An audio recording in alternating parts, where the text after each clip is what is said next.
Bonsoir à tous pour une introduction formelle. Mais c'est ta première pas sur Twitch, je veux dire, mais sur l'after face au chat. Ah, sur l'after face au chat, ouais. c'est ma première, en effet. C'est ma première. Ouais. Très heureux de t'avoir avec nous. Écoute, très heureux également. Ouais. Vous connaissez, ou si vous ne connaissez pas encore le concept de l'after face au chat, tous les mardis à 18h30, on reçoit un intervenant récurrent de l'after foot sur Twitch pour que vous ayez la possibilité de lui poser les questions. Kevin Trapp de Saint-Maur, j'adore. Ouais. Explique-nous. Non, mais écoute, faut savoir que moi je suis né sur la ville de Saint-Maur-des-Fossés, donc dans le 94, et surtout j'ai joué au foot une bonne partie de ma carrière de footballeur amateur, pour pas dire la quasi-totalité de ma carrière de footballeur amateur, au Saint-Maur-Lusitanos, voilà, le plus grand club de France amateur bien sûr, et voire le plus grand club portugais hors du Portugal. Bien sûr. Franco-portugais. Justement, pour ceux qui te connaissent peut-être juste sur le fait que tu sois consultant à l'afterfoot et qui connaissent peut-être pas ce que tu as fait avant, si tu devais un peu résumer, pas ta vie, tu vois, mais ta carrière professionnelle, et tu peux nous parler de ta vie privée si tu veux, il n'y a pas de galère, en quelques phrases. Ma vie, mon œuvre donc. Ouais, exactement. Écoute, voilà, moi je suis un gars qui est grandi donc en région parisienne, donc dans le 94 comme je viens de te dire, et j'ai toujours été dans le foot. Tu sais, quand tu es à l'école, quand tu es au collège et que le prof principal te demande qu'est-ce que tu veux faire plus tard, bah moi j'ai toujours répondu footballeur professionnel. Ouais, et en général en France on te prend pas au sérieux quand tu dis ça. Voilà, et souvent on m'a pas pris au sérieux, même ma mère jusqu'à très tard, mais j'ai toujours cru, parce que j'ai pas fait de centre de formation, mais quand je suis arrivé en senior, j'avais un très très bon niveau, et puis j'ai gravi un à un les échelons du football amateur avant de rencontrer un agent qui m'a proposé une aventure professionnelle en Ligue 2 aux Pays-Bas, et voilà, j'y suis resté 7 ans pour le privé. Voilà, j'ai 2 enfants, j'ai fondé une famille là-bas, et vraiment j'ai vécu forcément les plus beaux moments de ma vie professionnelle et même personnelle, avec la naissance de mes enfants, et surtout dans un pays de foot qui est exceptionnel. Alors moi j'ai pas eu la chance ou le niveau de jouer à l'Ajax Amsterdam, mais j'ai joué dans de très beaux clubs, notamment le Fortuna Sittard et Cambuur Leeuwarden qui étaient en Eredivisie cette saison. Mais voilà, c'est un grand pays de foot, c'est un pays qui est exceptionnel en termes d'engouement, en termes d'infrastructure aussi. Et après je suis rentré et j'ai fini ma carrière au niveau CFA, donc au plus haut niveau amateur avec mon club, donc des Saint-Maur-Lusitanos, donc la boucle était bouclée. Du coup, t'as répondu à la première question tantôt. N'hésitez pas à commencer à poser vos questions avec Kevin, on est là pour répondre à toutes les questions. Du coup, ça te surprend pas forcément, et je pense qu'on en a déjà parlé souvent dans l'after, de voir les Pays-Bas et le championnat hollandais, ça se dit hollandais, plutôt néerlandais. Néerlandais, voilà. Je sais qu'il faut pas dire hollandais. Néerlandais à ce niveau et batailler avec la Ligue 1 sur le classement UEFA. Alors j'en ai souvent parlé dans l'after, et d'ailleurs souvent dans des discussions toujours très intéressantes avec les afteriens ou les afteriennes, que ce soit sur les réseaux sociaux ou quand on peut se croiser dans la vie réelle. On me dit mais t'en fais quand même beaucoup sur les Pays-Bas, mais je pense vraiment qu'on se rend pas compte. On se rend pas compte que en termes de droits télé, donc les clubs français ont quand même des droits télé qui sont assez conséquents. Il faut savoir que merci le PSG. voilà, et il faut savoir qu'aux Pays-Bas il y a 90 millions de droits télé pour l'ensemble du championnat. C'est-à-dire qu'un club comme l'Ajax se prend que 10 millions. Mais 10 millions, c'est rien. Il faut savoir qu'aujourd'hui, et ça c'est souvent, tu vois, il y a quand même de bons salaires dans les 5, 6, 7 gros clubs français. Il faut savoir qu'un salaire aux Pays-Bas en D1 d'un joueur correct, c'est le salaire annuel, c'est ce que va prendre un gros joueur de Lyon, je parle même pas du PSG, mais de Lyon, de Marseille, voire de Rennes.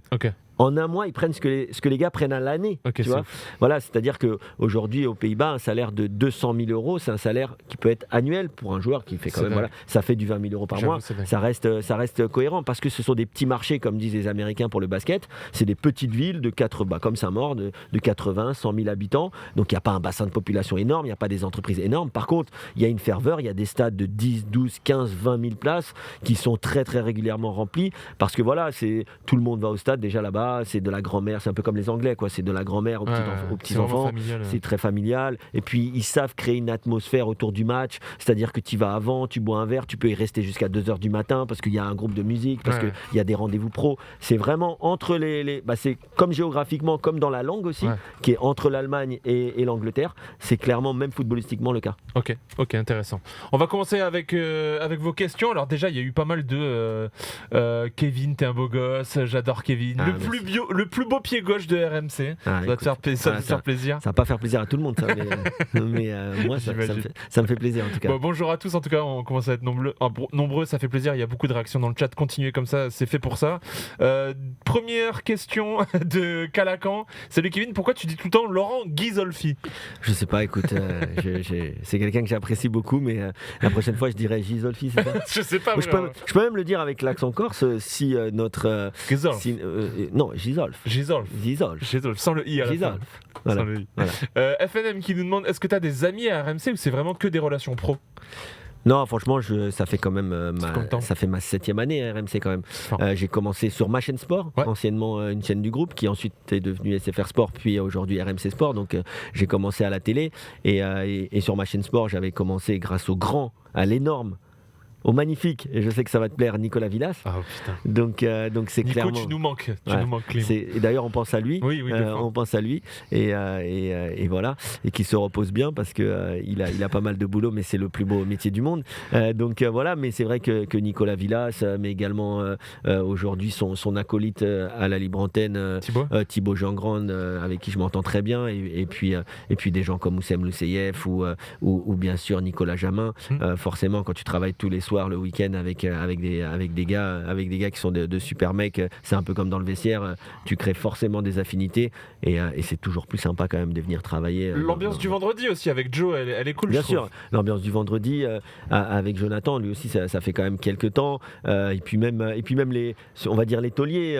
Aujourd'hui, quand tu croises Daniel, alors certes on n'a pas forcément les mêmes jours de travail et tout, mais bon, là on a moins l'occasion de le faire, mais j'ai déjà joué au poker chez lui. D'ailleurs, il aime à dire que je suis pas un grand joueur de poker, mais je pense lui avoir montré au RMC Sport Games que j'étais quand même pas mal du tout. Il y a eu beaucoup d'histoires autour de ces RMC Sport Games, notamment des parties de poker. Voilà, exactement. Mais ouais, non, franchement, il y a une très très belle équipe et je pense que ça s'entend à l'antenne, mais il y a une bonne ambiance. On est d'accord. Question de Je sache, Kevin a quand un poste de coach numéro 1 en National 3? Écoute, coach numéro 1, je sais pas. Par contre, c'est vrai que j'ai passé un diplôme cette année et que j'étais coach des moins de 20 ans, donc des Lusitanos de Saint-Maur. Bon, on a été champion, on a accédé à la R1 et on est en finale de Coupe du Val-de-Marne. J'invite tous ceux qui aiment le foot à venir à Villiers-sur-Marne le 18 juin. Alors c'est un peu tôt, je crois que c'est en fin de matinée à 11h ou à midi. Je crois que c'est à 11h. Ça fera l'after pour certains. Voilà, exactement. mais en tout cas, c'est vrai que c'est un métier qui me plaît. C'est un métier qui a toujours été en moi, même en tant que joueur, surtout sur ma fin de carrière, j'étais quand même c'est toujours un peu prétentieux de dire ça, mais un leader, que ce soit sûr et surtout en dehors du terrain, puisque j'étais capitaine. Mais après, moi, j'aime aussi beaucoup le métier de dirigeant, toujours dans le technique. Mais tu vois, le métier de directeur sportif, de manager général d'un club, c'est quand même très intéressant parce que tu peux mettre en place, à l'image de ce que fait de façon excellente, et on le félicite, Mathieu Bodmer avec Le Havre. Ça permet quand même d'avoir une vision un peu globale sur le club et pas rester focus sur le terrain, mais d'avoir quand même un pied sur le terrain. C'est un métier qui me plaît beaucoup. Et tu te vois évoluer un peu plus dans des plus hautes sphères sur ce type de rôle? Ouais, c'est vrai que moi je pense qu'il faut toujours commencer faut savoir d'où tu viens, et moi le football amateur ça reste quand même le football où j'ai grandi, le football qui m'a permis de devenir professionnel.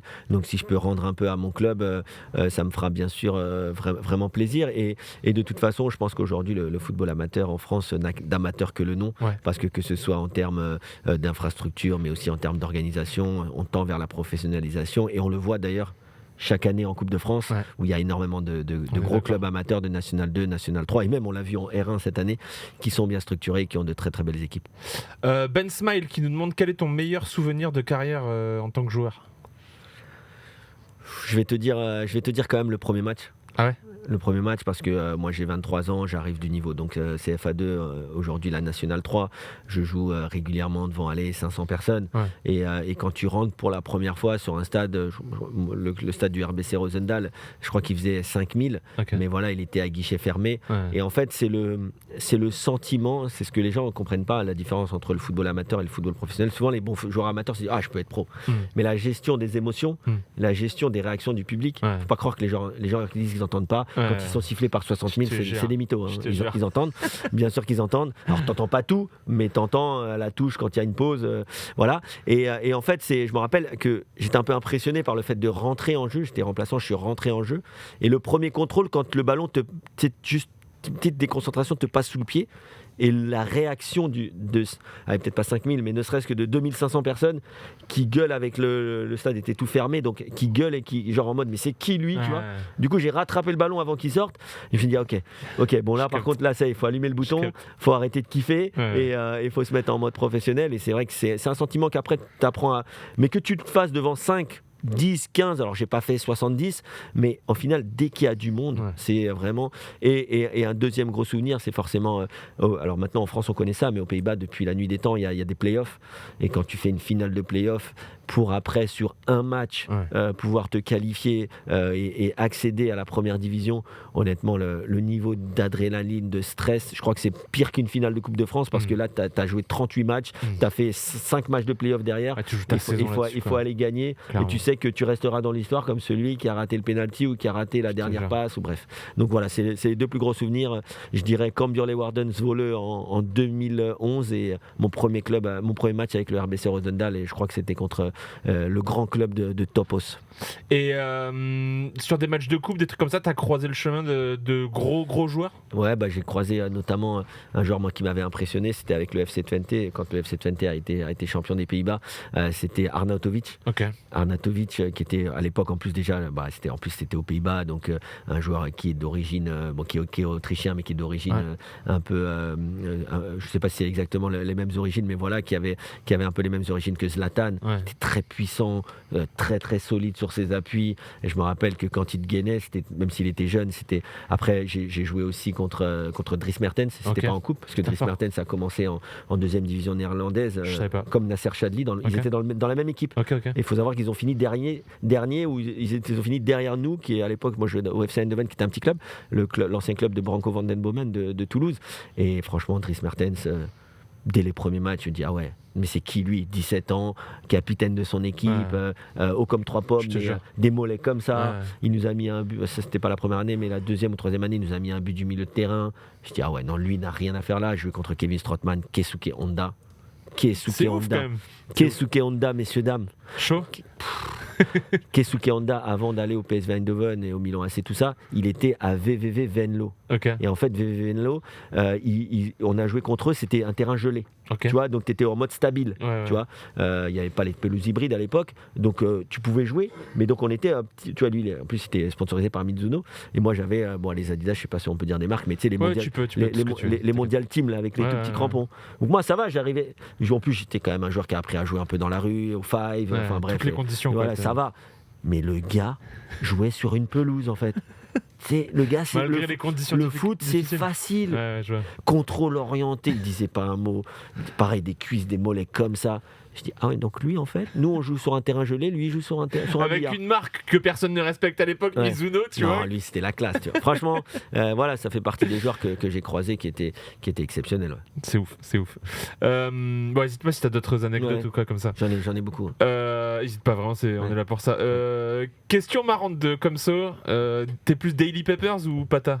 Je l'ai vu passer celle-là. Elle est belle. Elle est magnifique parce que j'ai le suite. Le Daily Paper. Daily Paper, tu sais, avec les imprimés un peu genre. Il est en promo d'ailleurs en ce moment. Je l'ai eu en promo, je l'ai acheté pour moi et pour mon fils et moi. Mais c'est clair que Pata c'est pas mal. Alors il faut savoir que pour moi, voilà, comme beaucoup de Parisiens, comme beaucoup de jeunes Français, mais comme beaucoup de Parisiens, le style c'était important. Et quand je suis arrivé aux Pays-Bas, je me suis régalé quand même, parce que le mode streetwear, mais quand même un peu classe, tu vois. Amsterdam, même Rotterdam. Bien sûr. Rotterdam, tu vois, c'est forcément quelque chose et c'est vrai que le style, ils sont un peu, tu vois, en mode un peu hoodie, tu vois, pantalon large, mais en fait c'est mi-skater, mi-rappeur, c'est exactement mon style. Je suis d'accord. Et donc franchement c'est vrai qu'au niveau du style ils sont pas mal du tout. J'ai une marque un peu moins streetwear, mais qui à l'époque en tout cas j'adorais, c'était qui était Scotch et Soda, qui est vraiment un peu plus entre guillemets un peu plus surf ou un peu plus plage, mais c'est néerlandais aussi. C'est néerlandais. Okay, Scotch et Soda Amsterdam. Je savais pas. Fort. Il faut savoir que les Néerlandais adorent vraiment les choses françaises. Donc la Scotch et soda, si tu regardes sur les pulls Scotch et soda, ça a souvent l'amour ou des trucs écrits en français et tout. Et par exemple, il y a beaucoup de restaurants qui s'appellent, par exemple, au stade de RBC Rosendal, le premier jour où j'arrive, il y a le manager général, tu me parlais des anecdotes, qui nous reçoit. Okay. Et il nous reçoit. Donc déjà, j'arrive dans un stade, ok, c'est un petit stade de 5000 places, mais tu vois, tout fermé. Donc vraiment en mode anneau, quoi. Et dans le stade, il y a, donc collé au stade, tu as un restaurant qui s'appelle la Brasserie Le Royal. Okay. Tu vois. Et donc en mode français, parce qu'il pas dépaysé. Apparemment, il n'y avait pas de salade chèvre chaud, quoi. C'était vraiment des. Les Hollandais, ils mangent un peu. Excusez-moi, vous l'avez ouvert pour moi quand t'arrives. Voilà, exactement. Non, et ce qui était drôle sur ce premier jour, c'est qu'en fait, moi, j'arrive avec mon agent et un autre joueur français. Et donc, le joueur français, quand même, il venait de Ligue 2 à Clermont. Ah, vous arrivez 2 joueurs français en même temps ? 2 joueurs français. Il voulait notre agent avait eu l'idée de nous faire venir à 2 quand même. Et du coup, Édouard Duplan, qui est un grand ami, qui est le parrain de mon fils, qui est resté, lui, 13 ans aux Pays-Bas. Okay. Il a fait qu'un an des 2, il a fait 12 ans en première division. Ah ouais. Il a joué la Coupe d'Europe et tout. Et il a joué au FC Utrecht, à ADO Den Haag et au Sparta Rotterdam notamment. Et donc, lui, il fallait le convaincre. Ouais. Mais moi, il essayait de me convaincre aussi. Ouais. Et moi, tu vois, quand même, en personne respectueuse, tu vois, je l'écoutais parler. Donc, il me parlait en anglais. Yes, for you, it could be a good step. Donc, pour toi, c'est une bonne étape. Et moi, dans ma tête. ma tête, je disais, hey, gros, il est où le contrat là ? Il est où le contrat ? Et je regarde mon agent, je dis en français, je dis, mais pourquoi il me parle là, moi ? Mais moi, c'est bon, le stade, il m'a eu déjà, c'est bon. Tu vois, et là, il me dit non, mais attends et tout. Et donc, mon agent, tu vois, les agents toujours dans les négociations, on veut ci en plus. Ah, pourquoi pas l'appartement ? Je dis, mais qu'est-ce que tu racontes ? Vas-y, envoie même le SMIC, on s'en fout là. Là, c'est pas. Tu flippes à ce moment-là que les négoces de ton agent, ça fasse capoter le truc. Mais grave, je te dis, on est au bout de la nuit. Lui, il lâche rien, il veut sa com, il veut son truc. Et en plus, c'est un super agent, c'est un super mec qui est devenu un ami, mais pas trop gourmand, mais voilà, il sait ce qu'il fait. Mais moi, quand il me dit, ouais, on va demander pourquoi pas l'appartement, c'est ici, c'est comme l'immobilier aux Pays-Bas, faut savoir, voilà, avec l'eau qui monte et tout, c'est compliqué. Et moi, je savais pas à ce moment-là. Et il me dit, ouais, on va demander quand même au président qui te prenne quand même l'appart et tout. Je dis ouais, mais viens, on n'insiste pas. Et lui, il insiste. Et à un moment, je voulais lui envoyer un grand coup de coude en mode vas-y, viens, on signe, on verra. Au pire, je prends une tente Quechua et puis on voit, tu vois. Au bord du stade. Voilà, au pire, voilà.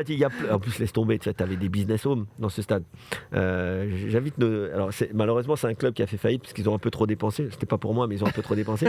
Mais tu vois, c'est à cause de ton agent. Au RBC Rosendal, le RBC Stadion, t'avais vraiment un tout petit stade, mais t'avais les trucs de sponsors avec les sièges en cuir et tout. Le jour du match, des hôtesses, vraiment un truc vraiment carré. Et du coup, moi, quand j'avais dit en rigolant, je dis mais moi c'est bon, moi, tu me mets une tente là, je dors là. Enfin là, j'exagère, mais voilà, j'étais vraiment en mode, moi je veux avoir ma chance. Et puis, et c'est d'ailleurs ce qui avait plu au club et ce qui avait plu, tu vois, quand tu vois le stade là, t'as tapé, c'est on dirait un stade de Ligue 2 en France. Ouais. Et ça, c'était le plus petit stade où j'ai joué. Okay. Donc, si tu mets le stade du Fortuna Sittard, tu vas comprendre. Et c'est pour ça que pour moi, voilà, c'est un pays qui est forcément particulier. Tu m'étonnes. C'était juste pour vous montrer rapidement de quoi parler, Kevin. Ah, mais j'ai remis le. Ok, c'est bon, on est d'accord. Prochaine question, attendez, j'ai pas forcément regardé. Quelles sont tes ambitions en tant qu'entraîneur ? On en a un peu répondu avec plus tes ambitions d'aller sur des postes de directeur sportif, etc. Depuis que tu es à l'After, tu as déjà reçu des propositions de coaching ou d'adjoint de clubs plus élevés ? Des propositions dans le foot, il y a toujours une prise de contact, mais oui, on a déjà pris contact avec moi pour dire qu'on aimait mes analyses foot et pour me demander surtout quelles étaient mes aspirations et quels étaient mon diplôme, parce que franchement forcément les diplômes en France c'est important et bien sûr que l'After en France ça ouvre des portes magnifiques et c'est pour ça que je remercierai toujours que ce soit Laurent Salvaudon ou même les gens qui m'ont fait venir à Canal au départ mais à RMC Sport, donc Nicolas Villas, Laurent Salvaudon, Gilbert Bribois et Daniel Riolo notamment, et aujourd'hui Karim Nedjari de me faire confiance parce que forcément j'ai pas la carrière d'un joueur français, etc. Même si je pense que si je suis là humblement c'est parce que je suis un bon consultant, c'est pas parce que j'ai joué justement t'as senti cette petite pression, excuse je t'ai coupé, mais t'as senti cette petite pression quand t'arrivais de par le petit groupe de l'After et en mode pas jugement sur ce que tu vas dire, mais où il faut pas te foirer ou pas? Non, honnêtement non, parce que voilà, moi, alors ce que les gens savent pas, c'est que j'ai travaillé quand même 4 ans et demi à Canal+ avant d'arriver à RMC, enfin à ma chaîne sport à l'époque. Donc c'est pour ça que j'oublie pas aussi que Canal+ m'avait laissé la chance de me former clairement justement sur la Eredivisie, qui était pour le coup un championnat que je connaissais beaucoup, que j'ai commenté, en plus à la grande époque de l'Ajax, etc., des Eriksen, des Frenkie de Jong. Donc je les ai tous vus débuter, ces mecs-là. Et donc c'est pour ça que non, honnêtement, j'avais pas plus de pression que ça, mais c'est une émission que j'écoutais déjà aux Pays-Bas. Je l'avais déjà raconté dans l'after. J'écoutais au départ des podcasts. Bon, moi, la radio néerlandaise, après quelques années, ça a commencé à me saouler un peu. Ah ouais, pourquoi? Bon, parce que bon, je veux dire, bon, le ton... ouais, je voulais aussi, ça me manquait un peu la France, et donc j'ai découvert l'after, j'ai découvert les podcasts. Donc souvent le matin, moi j'habitais à Maastricht, je jouais à Sittard, j'avais 30 minutes de voiture, j'écoutais l'after de la veille, j'ai découvert les drôles de dames, j'ai découvert Gilbert et Daniel. Donc forcément, quand j'ai eu l'opportunité de passer, encore une fois grâce au football néerlandais, puisqu'en 2018 l'Ajax avait fait ce parcours exceptionnel, et du coup ça m'a permis de commencer par parler du football néerlandais, et puis ensuite j'ai montré que voilà, je pouvais aussi parler du football européen en général. Et, solide sur les appuis. Toujours. C'est qui Kevin? C'est Kevin Diaz, consultant sur l'after foot plusieurs fois par semaine, entre autres. Google Boras. Quel est le plus beau stade dans lequel tu as joué? Franchement, un des stades qui m'a le plus fait kiffer, c'est quand même le stade du FC Utrecht. Okay. Parce que c'est pas le club le plus connu. Ouais. C'est là où a joué Sébastien Haller. Okay. Et donc mon pote Édouard Duplan. Et on avait joué contre eux d'abord en coupe. Mais c'est un stade vraiment à l'anglaise où la tribune elle est très verticale. Ouais. Ça fait un mur un peu derrière le but. Et il y avait, même si c'est pas un stade qui est fermé pour le coup, mais c'est toujours un club qui a été particulier parce qu'ils ont le même maillot que l'AS Monaco. Okay. Tu vois. Avec donc, la bande. Voilà, avec la bande comme ça. Donc même à l'époque. La River Plate un peu. Voilà, non, vraiment en mode blanc et rouge, tu vois. Même couleur et tout. Et du coup, je prenais, tu pouvais acheter les maillots à l'époque de la Master League ou faire tes maillots, je sais plus, sur FIFA ou c'était sur Winning Eleven ou Pro Evolution Soccer, enfin bref, PES. Et donc moi j'ai toujours aimé les maillots de foot, c'est toujours un maillot que j'aimais beaucoup. Et donc quand j'ai joué dans le stade, je disais ouais, bon, après forcément, moi j'ai pas joué à l'Arena, mais bon, être dans l'Arena, ça reste particulier. Le stade du Kuip, c'est le plus beau stade de foot aux Pays-Bas. Pareil, il y a une résonance incroyable. Si vous regardez bien le stade du Kuip, le premier rang, ils sont sur des. En fait, vous n'avez pas l'impression, mais ils sont très proches de la pelouse parce qu'en fait, ils sont sur des préfabriqués. Tu vois, c'est des préfabriqués qui sont rajoutés parce que c'est un stade, il y a des concerts et tout. Et donc, oui, d'accord, je vois ce que tu veux dire. Et donc ouais, j'ai joué forcément et j'ai été surtout dans des stades exceptionnels, même si en France il y a des beaux stades, mais là-bas il y a quand même pour un petit pays des infrastructures qui sont sympas, comme je disais au début. Tu m'étonnes. N'hésite pas si tu vois aussi des questions. J'essaie de poser toutes les questions. Tu penses que Van Den Boomen, on en parlait tout à l'heure, peut s'imposer à l'Ajax? Après, son club formateur, c'est ce que je disais, moi bravo vraiment à Toulouse, parce que ce soit pour lui ou pour Toulouse, son aventure aux Pays-Bas, moi j'étais très curieux de voir, moi qui avais joué justement des deux néerlandaises, comme Dallingra, comme Spearings, comme Van Den Boomen. Franchement, on peut croire que c'est cela raconté, mais moi j'ai toujours cru que c'était un très très bon niveau. Je t'ai dit, j'ai joué contre les Dries Mertens, les Keisuke Honda, j'ai suivi leur carrière derrière forcément, mais également Nordin Amrabat, le frère de Sofiane, qui a joué quand même en Turquie, etc., qui a fait une très très belle carrière. Et je savais qu'il y avait des très beaux joueurs là-bas. Et je pense même que je fais partie de ces joueurs qui auraient pu profiter de la statistique et de la data, parce que j'étais plutôt un joueur collectif qui était souvent très bien placé dans les passes décisives, mais à l'époque, il y avait moins de data, moins de clubs qui recherchaient dans les petits pays. Kevin Diaz aurait pu jouer au TEF. Au TFC. Je sais pas, mais faudrait voir. C'est possible de regarder a posteriori. Un jour, si je suis dans un club, je le ferai par curiosité. Ouais. Mais voilà, c'est un joueur qui a eu un magnifique parcours et qui aujourd'hui revient dans son club formateur grâce au TFC par la grande porte. Donc, en tout l'histoire est cool en tout cas. Je lui souhaite plein de réussite. À fond. Ton top 3 des joueurs néerlandais du coup préférés all time? Top 3 all time, je vais quand même mettre Marco van Basten. Marco van Basten forcément, magnifique joueur de foot. Edgar Davids, pas le plus beau joueur de foot, mais quel joueur d'équipe. Et puis j'aurais pu mettre Seedorf, mais je vais mettre quand même la nouvelle génération, parce que moi ce que j'ai vu faire Frenkie de Jong avec un ballon de foot à 20 ans, prendre le ballon devant André Onana, traverser tout le terrain pour aller faire une passe D. Je l'ai pas vu beaucoup. À part Olivier Hatton ou Tsubasa Ozara, pour les puristes, franchement, j'ai pas vu beaucoup de gens faire ça. Pas de Cruyff?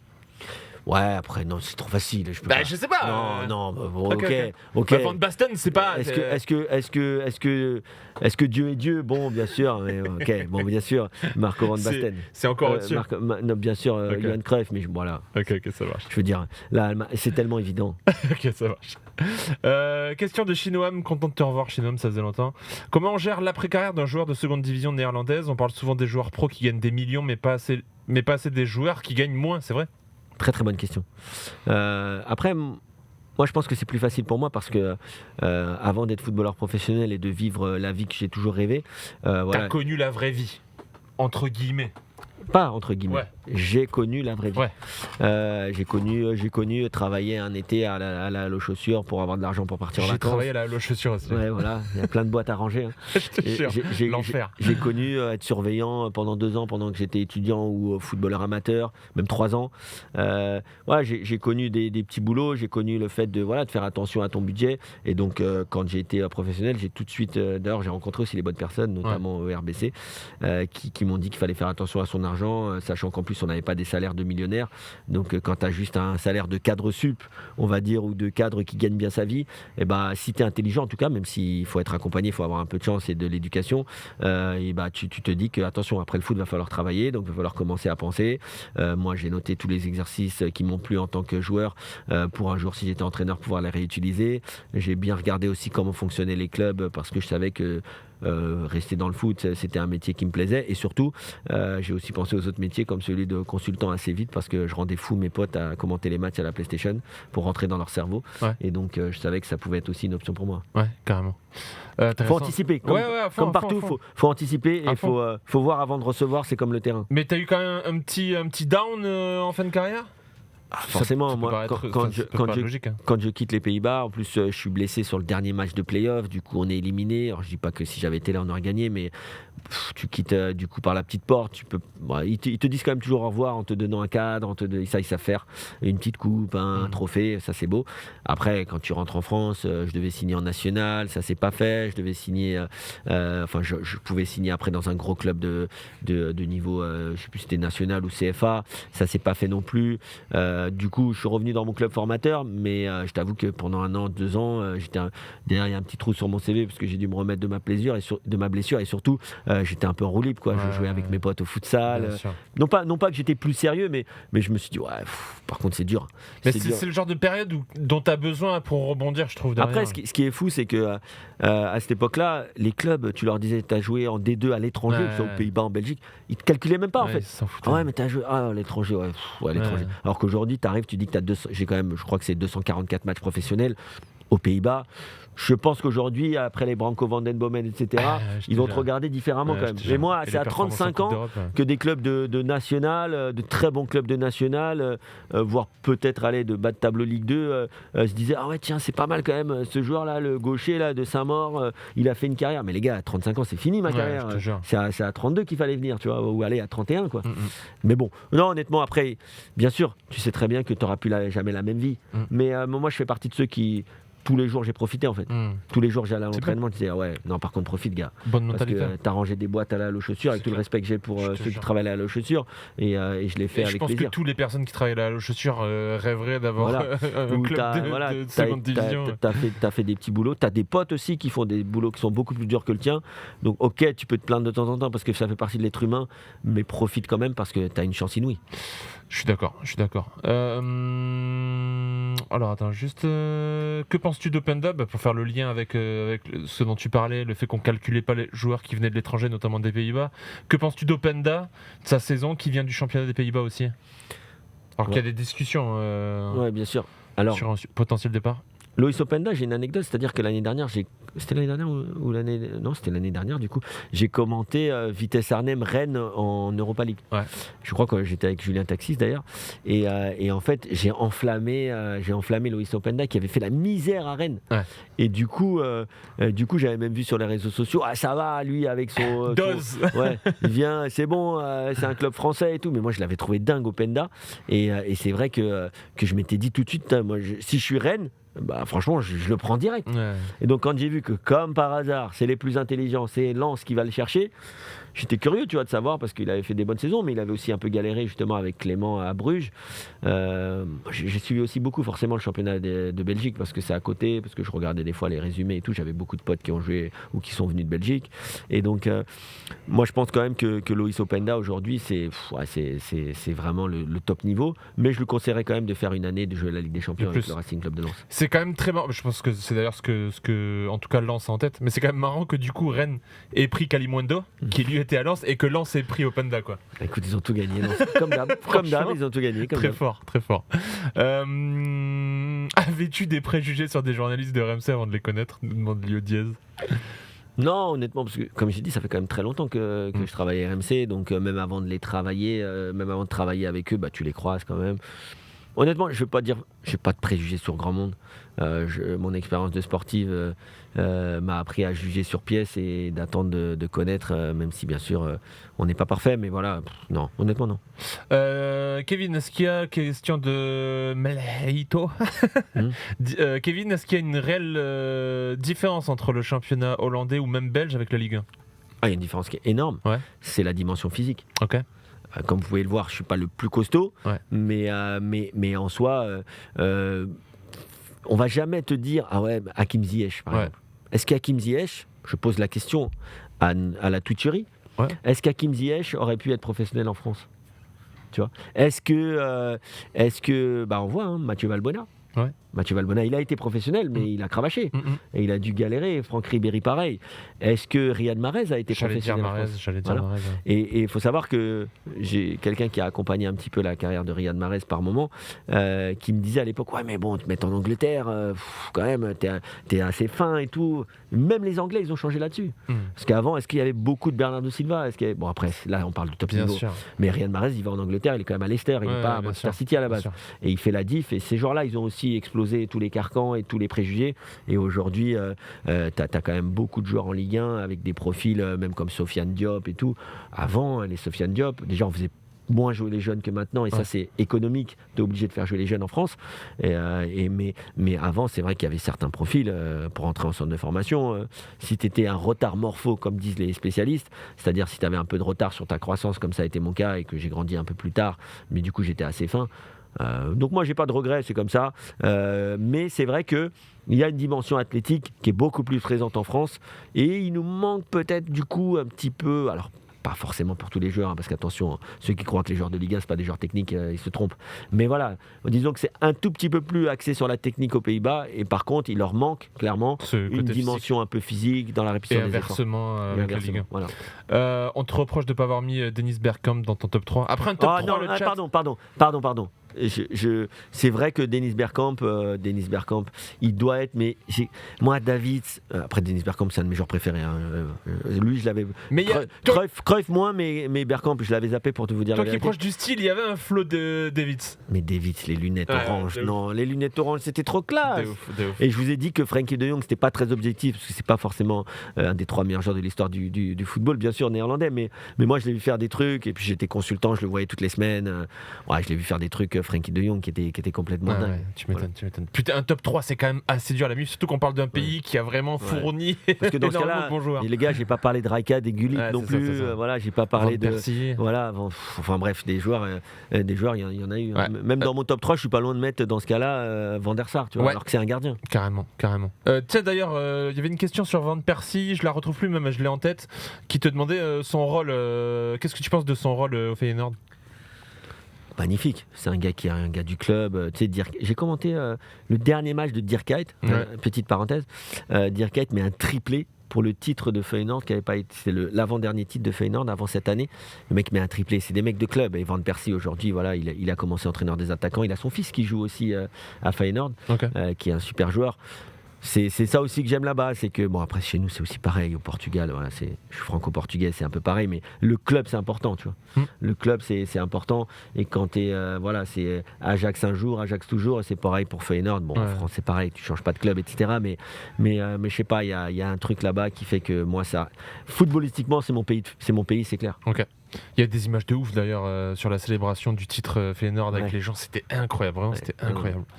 Je lis vite fait la phrase, voir si la phrase de la question qui est pas de. Comment Kevin explique, question de Mande, Kevin explique que les Pays-Bas ont le meilleur vivier de jeunes et au niveau international font comme la Belgique. Tu veux dire avec la sélection, j'imagine. En gros, ils sont les meilleurs, mais sur les compétitions internationales, ils restent moyens. Peut-il un jour rêve-t-il? J'ai pas compris ta dernière question, Mande. Peut-être que tu l'as compris. Bon, mon ami, je te propose juste de faire un truc. Tu regardes, tu tapes parcours des Pays-Bas en Coupe du Monde. D'accord? Après, le pied de Casillas qui fait du 42 au lieu de faire du 41, les pénaltys en demi-finale par-ci, les pénaltys en demi-finale par-là, la finale 78. De Jong qui se fait pas exclure. Ah non, pardon, ça va pas dans ton sens. Non, mais il n'y a pas de souci. L'Espagne était meilleure sur cette finale-ci. Mais je veux dire, les gars, les Pays-Bas, et c'est toujours ce que je dis, je n'accepterai jamais qu'on dise qu'ils n'ont pas de palmarès ou qu'ils n'ont rien fait en Coupe du Monde ou dans les Euros. Il faut quand même rappeler quelque chose, et cet argument, il est incontournable. Et là, je fais exprès de prendre un ton grave, messieurs, dames qui êtes sur Twitch, écoutez bien.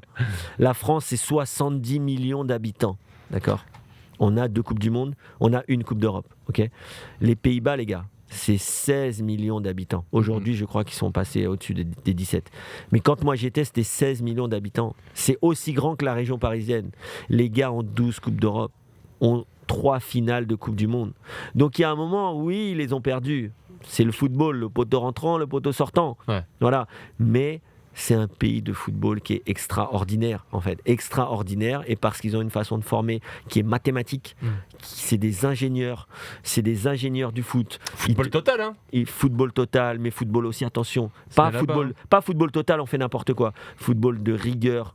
Football de, si tu dois contrôler du bon pied, il faut utiliser ton pied gauche, parce que dans cette situation, c'est le pied gauche qu'il faut utiliser. Ton corps, il doit être orienté, non pas de 45, mais peut-être de 60 degrés, parce que dans cette situation, voilà, ils sont vraiment dans le détail, et c'est pour ça qu'ils arrivent, malgré une toute petite population par rapport à leurs voisins, à avoir quand même des résultats qui, j'insiste, sont extraordinaires. Comme les Portugais, 11 millions d'habitants, messieurs, dames, regardez le nombre de Coupes d'Europe, des clubs, même si c'était à une époque, mais voilà, après les réalités financières et les modèles économiques, tu peux pas lutter. Ça dit les termes. Voilà. Tu aurais choisi la France ou le Portugal, nous demande Chino? Ouah, ça c'est la question. Bon, moi, il faut savoir que, attention, moi je suis pas un faux franco-portugais. Hein. Il n'y a pas de vrai ou faux. J'allais te mettre dans la sauce. Non, mais j'allais dire que vraiment, je suis pas d'origine. C'est-à-dire que ma mère, elle est portugaise. Ma mère, elle habite au Portugal. Elle a la carte d'identité portugaise. Tu as des gens qui sont... et après, chacun fait ce qu'il veut, mais tu as des gens qui sont... Leurs parents, ils sont... Moi, par exemple, moi, je suis d'origine. Mon fils, il est d'origine portugaise seulement. Tu vois. Moi, ma mère, elle est... Enfin, vous voyez ce que je veux dire ? Ouais. C'est-à-dire que moi, j'ai vraiment 2 pays. Ouais. Moi, j'ai grandi, toutes mes vacances, c'était au Portugal. Des fois, du 1er juillet jusqu'au 15 août, j'étais au Portugal. Ouais. Ma grand-mère, elle parle pas français, tu vois. Donc aujourd'hui, je te dis, ma mère, son domicile, c'est entre la France et le Portugal, parce que voilà, elle a vécu. Mais donc c'est vraiment quelque chose qui pour moi est difficile à. Et une fois, j'ai dit que à l'Euro 2016, moi en 98, je suis pour la France à fond. Même si France-Portugal, je suis pour la France.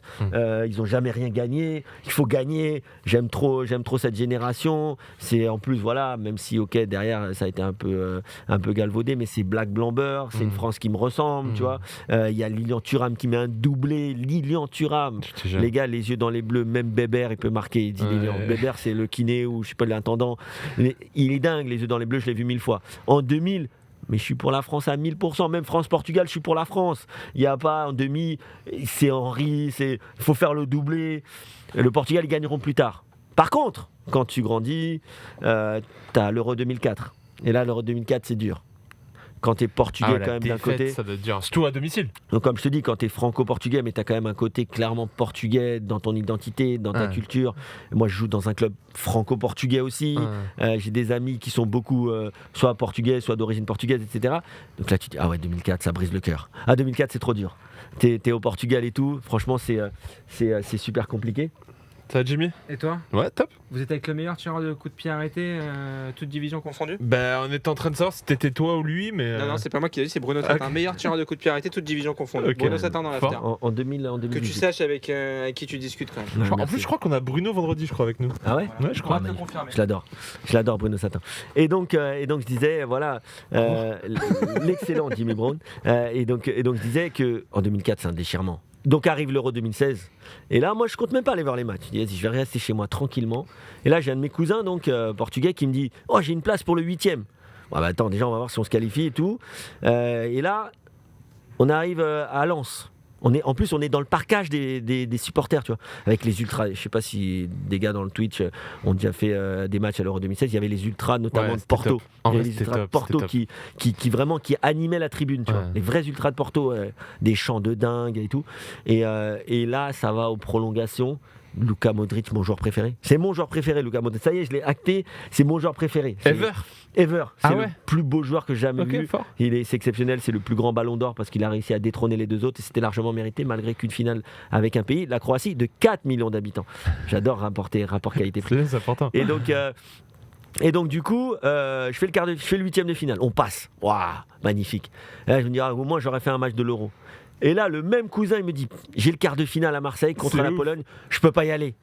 Je dis, mais non. Ah bah vas-y, moi j'y vais. Je descends avec 2 autres cousins, on prend le Thalys, on prend le TGV. le TGV. C'était où?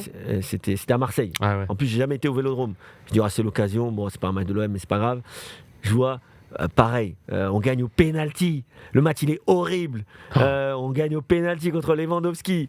J'avais fait Portugal-Autriche sur cet euro-là au parc Ouais. et une purge. Là, c'était horrible. C'était horrible. On jouait horrible. Et là, je dis, waouh, on est la Grèce 2004. On va le faire. Et là, je me dis, je vais en vacances à Annecy.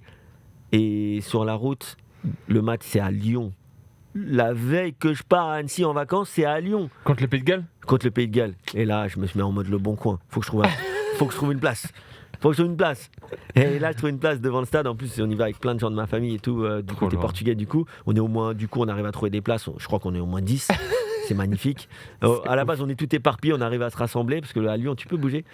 Et là, pareil, magnifique. Tu bats le Pays de Galles, tête de Cristiano Ronaldo. T'es en finale. Je suis en vacances, t'es en finale. France-Portugal. Ouais, c'est dingue. Mon père est français, d'origine martiniquaise. Ma mère est portugaise. La finale, c'est à Saint-Denis, à 20 minutes de chez moi. Je suis obligé. C'est mon match. Je suis Comment obligé tu l'as d'aller- vécu ce match? Horrible, c'était Ouais, horrible. ouais. Non, aucun plaisir par contre. Ah ouais. Avant, aucun plaisir. Ok. Aucun plaisir. C'est horrible. Quand t'es franco-portugais comme ça, franchement, c'est Tu es avec vrai. ton père? Non, j'y vais avec un de mes meilleurs amis Ok. qui lui est portugais aussi, 2 parents portugais, donc lui il n'a pas de doute. Mais moi, j'ai toujours été pour la France avant, et là, mais il faut que le Portugal gagne quelque chose. Mais je me dis, mais c'est horrible de faire ce que la Grèce a fait au Portugal en gagnant en France, tu vois. Mais en même temps, les deux, c'est chez moi, donc forcément, j'en ai parlé une fois avec un grand ami, Omar Da Fonseca, qui me dit de toute façon, nous les footballeurs, on a toujours cette dualité entre la passion, entre les pays, entre les clubs et tout. Et donc du coup, arrive le match. Moi, c'est sûr, je vais chanter les 2 hymnes, c'est sûr. Je le sais, en plus j'adore les hymnes. Et là, je chante les 2 hymnes, mais je suis encore à côté des supporters portugais. Et là, il y a un supporter portugais qui me dit en portugais, il me dit, mais un vrai, tu vois, un gars qui est pas français, quoi. Ouais. Il me dit, ouais, mais comment ça, toi, tu chantes les 2 hymnes? Et là, je lui ai jeté un regard noir en mode, gars, viens pas me parler, gars. Tu peux pas comprendre Ouais, ce que je c'est. te jure, je te Tu peux jure. pas comprendre ce que c'est, gars. Là, c'est mon match. Laisse-moi dans mon délire. Et donc, du coup, et par contre, le match avançant, et je vois que Cristiano Ronaldo se blesse. Je me dis, mais c'est pas possible. Ils vont pas perdre alors que Cristiano se blesse.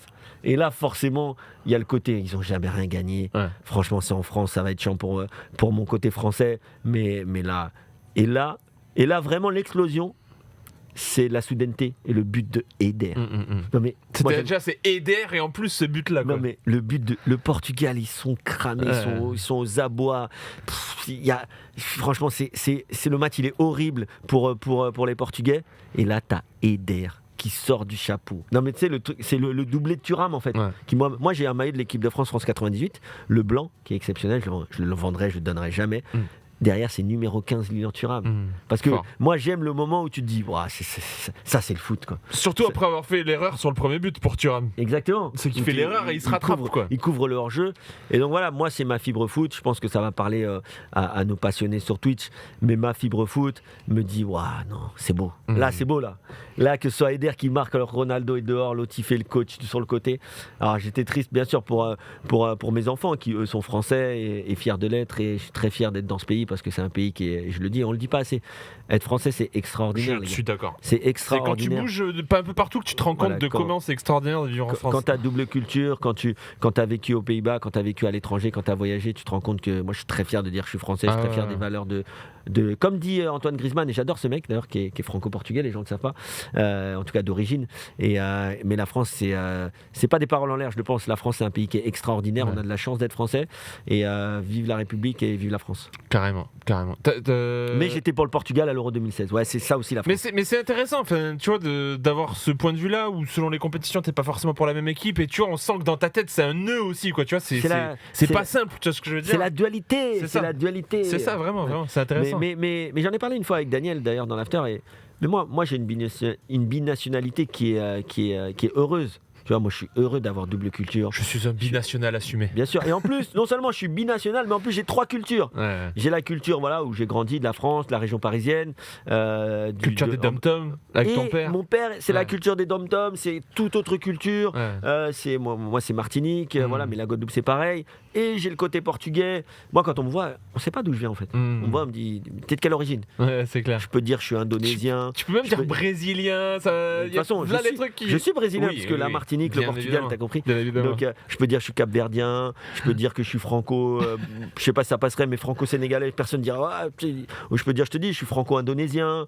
Ma mère elle est suédoise, mon père il est somalien. Je sais pas. Enfin bref, et moi j'adore ça. C'est pour ça que je dis que j'aime bien cette expression. Je suis un citoyen du monde. Ouais, carrément. Qui peut paraître un peu cliché, mais qui est vrai pour beaucoup de monde, hein, vraiment. C'est ça. Alfredo qui demande, il demande plutôt Sporting ou Benfica, mais si tu devais choisir un club au Portugal. On est sur RMC Sport, on a les droits de la Liga portugaise. En plus, tu commentes. En plus, bon là cette année j'ai moins commenté parce que j'ai fait la Ligue 1 à la radio, mais je peux pas dire pour quel club je suis. Et de toute façon, une chose est sûre. J'en parlais cet après-midi ou hier avec un ami.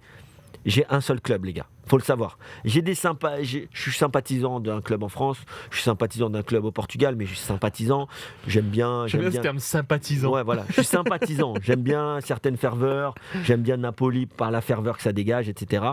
Mais mon club, les gars. Et si on était anglais, on ne remettrait pas ça en question. Donc je demande à la Culturite de ne pas remettre ça en question. Mon club, c'est un club de 4e division. Qui était en 4e division, qui a fait la 3e division, qui sera peut-être en 5e division bientôt malheureusement. C'est les US Lusitanos de Saint-Maur. Point.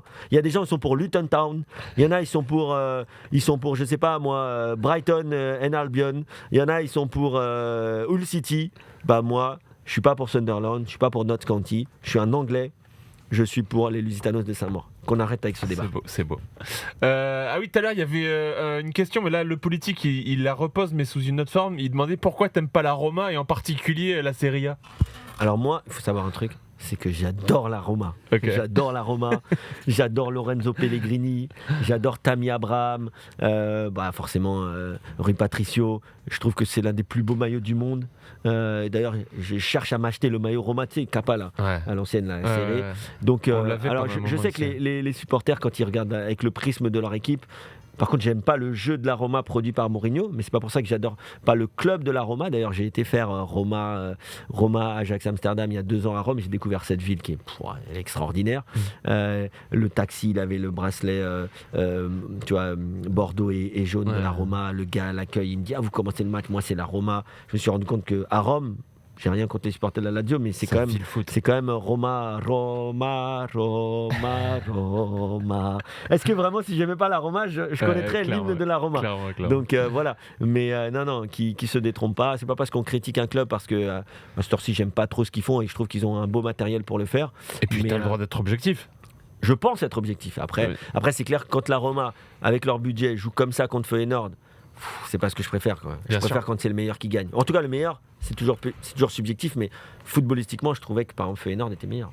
Finale, certes très rugueuse, mais qui a fourni pas mal d'émotions, je trouve, face à Séville en tout cas. C'était pas le plus beau match quand même. C'était vraiment dégueulasse. Ouais. Mais tu vois, en termes de tension, c'était plaisant à suivre, je trouve. Est-ce que c'est pas le plus long match de l'histoire du football?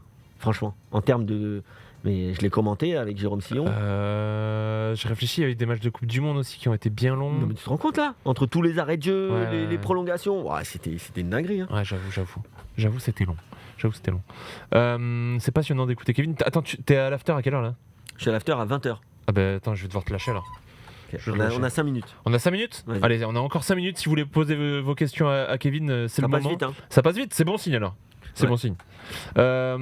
Choupinozza, je t'invite à regarder le replay qu'on va mettre sur YouTube parce qu'on a déjà répondu à la question sur Van Den Boomen. Qu'est-ce qu'on avait Attendez, j'en ai loupé, c'est sûr.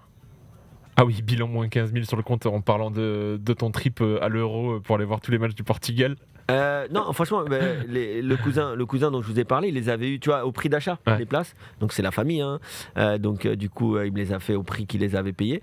Mais c'est vrai que par contre, la finale, ouais, ça m'a coûté une petite blinde. Mais bon, écoute, Finale d'Euro en même temps.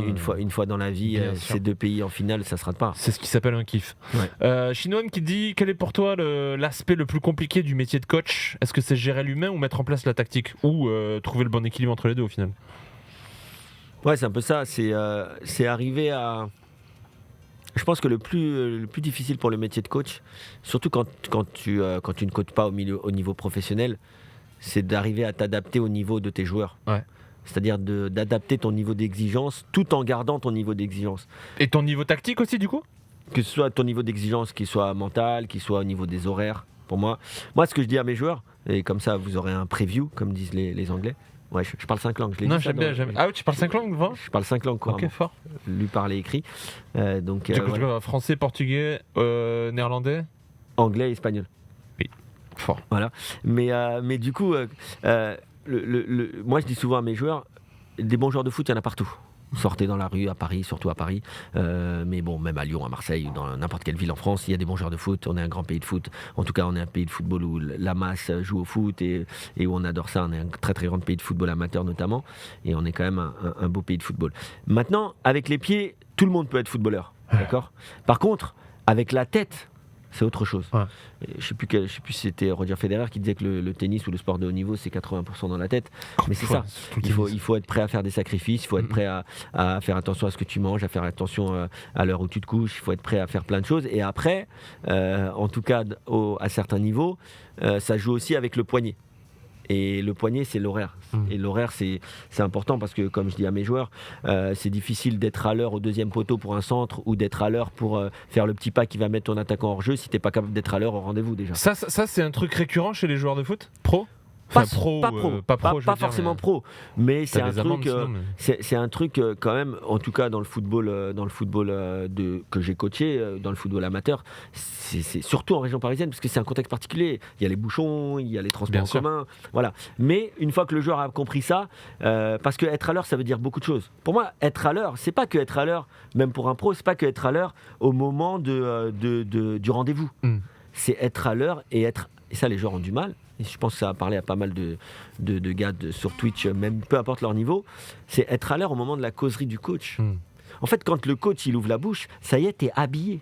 T'es habillé. Souvent, c'est 15 minutes avant l'échauffement ou 10 minutes avant l'échauffement en fonction du coach. Mais en fait, t'es habillé. Tu remets pas tes chaussettes, tu remets pas ton strap ou t'es pas en train d'aller boire. Non, t'es assis, tu sais que l'heure, c'est l'heure. Et pareil, l'heure de l'échauffement, c'est l'heure de l'échauffement. Et la dernière chose, et ça, c'est très très important, le remplaçant, il doit rentrer en 10 secondes. Tu vois, pas mettre 2 minutes à se préparer. C'est pas j'enlève mes claquettes ou je remets mes chaussettes ou je mets mon serre-tête. Non. Moi, j'étais remplaçant dans mes premières années, notamment mes premières années à RBC Rosendal. Mais les gars, en 10 secondes, l'entraîneur il appelait, j'étais là derrière lui. Ah mais attends, je croyais que tu m'avais appelé. Parce que moi, je veux jouer en fait. Moi, j'ai juste à enlever le chasuble et le switch, c'est bon. Je suis mort. Mais ça, c'est être professionnel. Et ça, c'est être déterminé. Très bonne vanne de Ouzarouk. J'ai mis quand même 2-3 secondes à la comprendre, Sébastien, à l'heure. Sébastien, toujours à l'heure. Elle est bonne, elle est très bonne.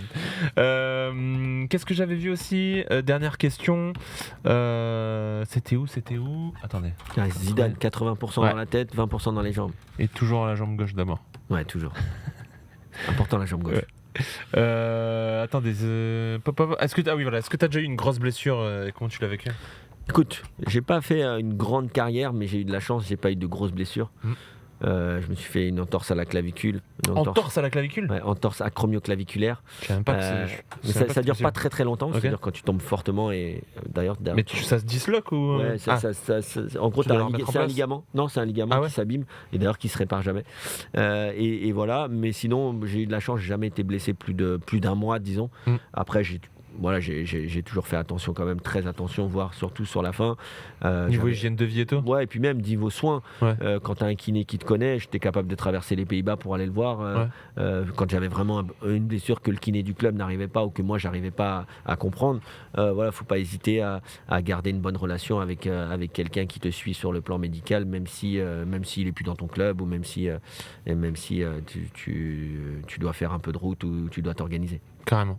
Bon, Kevin, merci beaucoup. Merci à vous. Tu reviens nous voir quand tu veux, tu le sais, tu es ici chez toi comme toujours. J'espère que ça a plu sur. Je pense vraiment, il y a eu pas mal de questions, pas mal de commentaires. De toute façon, on te voit tout à l'heure.